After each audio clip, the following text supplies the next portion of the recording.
कोल्हापूरमध्ये शिवसेनेचं महाधिवेशन सुरू आहे आणि या महाधिवेशनाला कालपासून सुरुवात झालेली असताना काल खासदार श्रीकांत शिंदे यांनी केलेलं भाषण विशेष लक्षवेधी ठरलंय। कारण श्रीकांत शिंदे यांच्या भाषणानंतर मुख्यमंत्र्यांनी आज यावर प्रतिक्रिया देत ट्विटही केलं। मुळात श्रीकांत शिंदे काय म्हणालेत सुरुवातीला आपण ते पाहूया। आपण एकनाथ शिंदेंना फक्त लोकांमध्ये पाहिलं असं म्हणताना खासदार श्रीकांत शिंदे भावुक झालेले काल दिसले।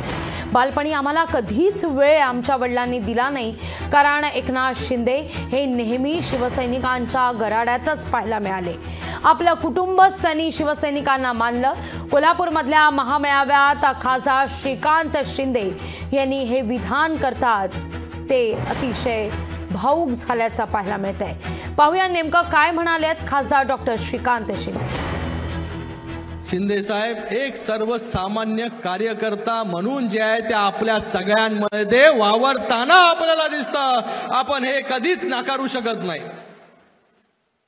अगोदरचे नेतेही आपण पाहिले। आज शिंदे साहेब सकाळपासून या अधिवेशनाला जे आहे हे आपल्या सगळ्यांबरोबर खाली त्या ठिकाणी बसलेले आहेत। याच्यावरून आपल्याला कळून येईल की आजही जे आहे शिंदे साहेबांमधला कार्यकर्ता जो आहे तो त्यांनी मरू दिला नाही। कार्यकर्त्याला जगवण्याचं काम आणि कार्यकर्ता स्वतःमधला कार्यकर्ता कधी मरू दिला नाही त्यांनी। आजही फक्त कार्यकर्त्यांसाठी, शिवसेनेसाठी, या महाराष्ट्राच्या जनतेसाठी जे आहे हे दिवस रात्र त्या ठिकाणी पायाला भिंगरी लावून त्या ठिकाणी काम करतायत। एक वेगळा विश्वास जो आहे हा वेगळा विश्वास शिंदे साहेबांवरती आपल्या सगळ्यांचा आहे। त्यांनी आपलं कुटुंब फक्त आपलं, माझं कुटुंब माझी जबाबदारी केली नाही।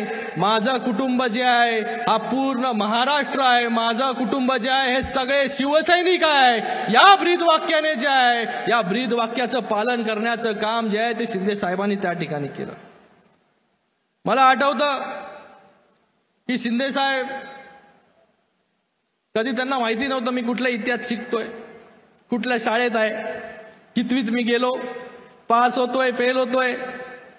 खरं सांगतोय, जे काय ते या ठिकाणी खरं सांगण्याचं काम मी या ठिकाणी करतोय।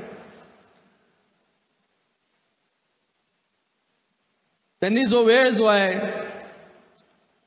हा मुलगा म्हणून आई वडिलांना वेळ असेल, बाप म्हणून मला असेल, नवरा म्हणून माझ्या आईला असेल, त्यांची तब्येत असेल, या कोणाचीही काळजी जी आहे ती त्यांनी केली नाही।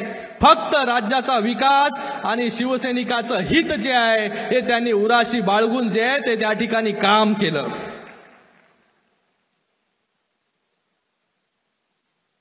खरं तर जेव्हा वेगवेगळ्या मी कार्यक्रमामध्ये जातो, कौटुंबिक कार्यक्रम, तिथे परिवाराचे इंटरव्ह्यू वगैरे असतात, दिवाळी आली की होतात राजकीय पुढाऱ्यांचे इंटरव्ह्यू वगैरे, तेव्हा मला त्याच्यामध्ये पहिलाच प्रश्न असतो, शिंदे साहेबांबरोबरची अशी चांगली एक आठवण सांगा। पण मी तुम्हाला आज सांगतो की शिंदे साहेबांना मी जे पाहिलं हे फक्त आणि फक्त शिवसैनिकांमध्ये पाहिलं। मला एकही आठवण जी आहे ती लहानपणाची आठवत नाही की शिंदे साहेबांनी जे आहे माझ्या बरोबर जे आहे हे चांगले क्षण जे आहे ते त्या ठिकाणी व्यतीत केले असतील। कारण की सतत लोकांसाठी आम्ही नेहमी पहिलं खूप त्यांना कंप्लेंट करायचो, अरे आमच्यासाठी कधी वेळ देणार, आमच्यासाठी कधी वेळ देणार। त्या प्रश्नाचं उत्तर जे आहे ते त्यांच्याकडे कधी नसायचं। आम्ही ठरवायचो कधी कधी आम्हाला जो आहे तो त्या ठिकाणी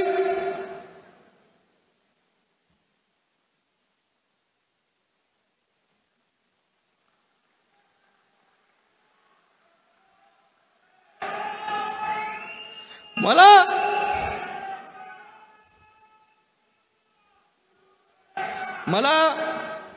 पण अभिमान आहे माझ्या बापाचा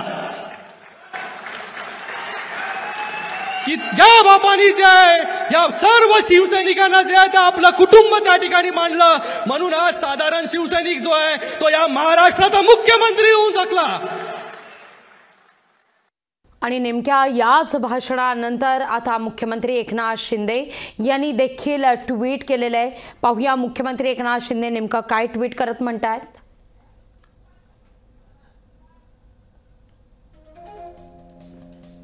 सगळा प्रवास झरकन नजरेसमोरून निघून गेला। त्यांचं भाषण जसं संपलं तसे आम्ही दोघेही मनातून मोकळे झालो, असं मुख्यमंत्री एकनाथ शिंदे म्हणतायत। नकळत त्यांच्याही आणि माझ्याही डोळ्यात अश्रू अनावर झाले। आमच्यासह आमचे शिवसेना हे कुटुंबही पुरतं हेलावून गेलं, असं मुख्यमंत्र्यांनी म्हटलेलं आहे। यावेळी माझ्या प्रत्येक सुखदुःखात सोबत असलेले माझे कुटुंबीय, माझे शिवसैनिक हेच या क्षणांचे सोबती होते। सगळा प्रवास झरकन नजरेसमोरून निघून गेला आणि त्यांचं भाषण जसं संपलं तसे आम्ही दोघेही मनातून मोकळे झालो, असं मुख्यमंत्री ट्विट करत म्हणतायत। लोकशाही मराठी ऐका, पहा, जागरूक रहा।